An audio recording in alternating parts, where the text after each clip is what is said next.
to funguje, volnou baterkou.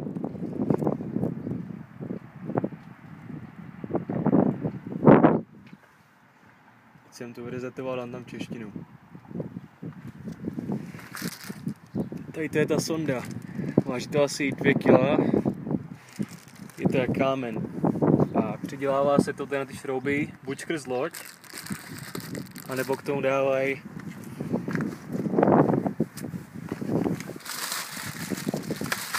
takový železný patent.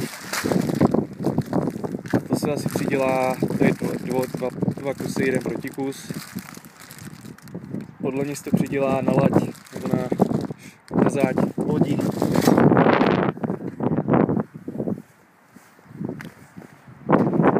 Tady už to naběhlo, teďka tady vyberu jazyk.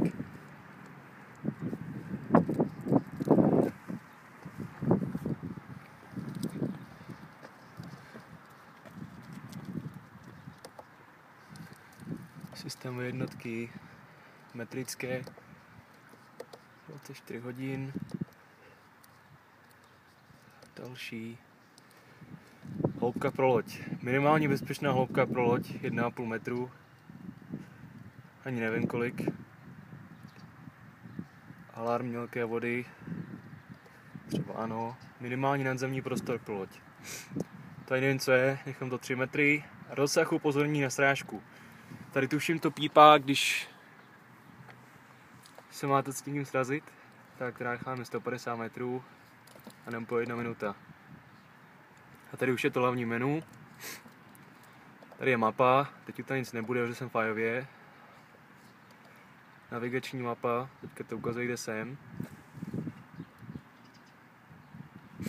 Hloubku to neukazuje, protože sonar je na suchu. Teď to má akorát řeky, teda, ale umí ta navigace dělat vlastní mapy.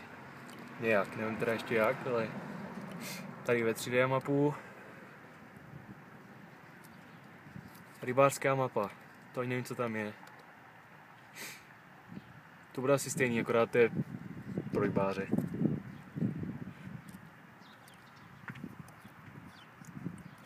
Tady je sonar, tady jsou různý nastavení.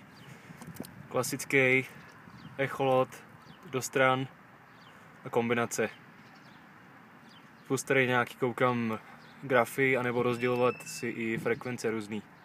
Teďka to nic neukazuje, protože je to na suchu. To je nějaký nesmysly. Tady to je klasika.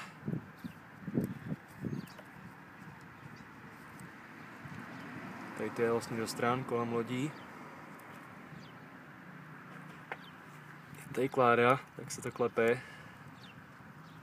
Nebo se tady dělat kombinace i, že tam je mapa a sonar. Takhle je. Potom co ta navigace všechno neumí. Umí to měření,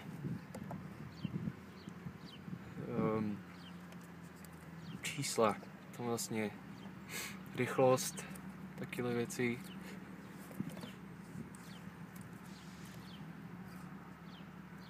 Navigační informace, kombinace, často používané. Dá se to nastavit, co tam chcete mít, co tam nechcete mít. Ono to má víc věcí, i dokonce víc čudlíků, co se tam můžu dát. A mapy, to se musí vyřešit nějak ještě, jak se vytváří mapy.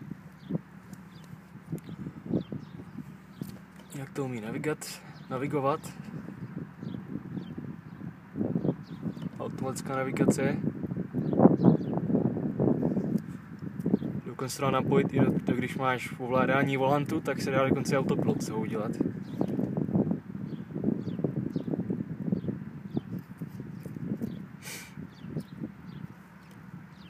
Ještě si udělám, co tady je dál.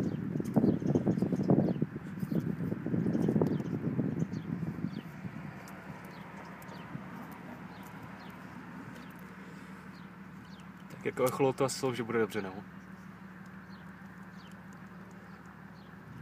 Záznamy dokonce, z té může nahrávat i video a fotky, z toho dělat ty screenshoty.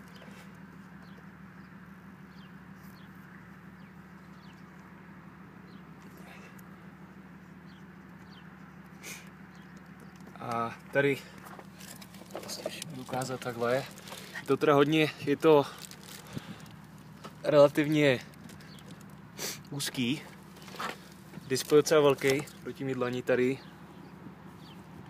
V čudlíky to má šipky, select, zpět, menu, domů a označit. Tady tím se asi značí GPS body na mapě. Plus minus stejná mapu, přibližování, oddalování, vypnout. A to je asi všechno. Tady zezadu to má připojení napájení. Tady z 12 V baterie. Tady to má i pojistku. A pak to má tady na GPS přidavný. Plus když mají autopilota na lodi. Tady vedle je sonar a ještě to má na prodávě k tomu ještě dodatečný sonar. Další sonar ještě, který vytváří 3D dno. Počítačový 3D dno, ale ten stojí zase dalších $1000. Takže to asi potřebovat nebudete. A to je asi všechno. Takže to vypnu.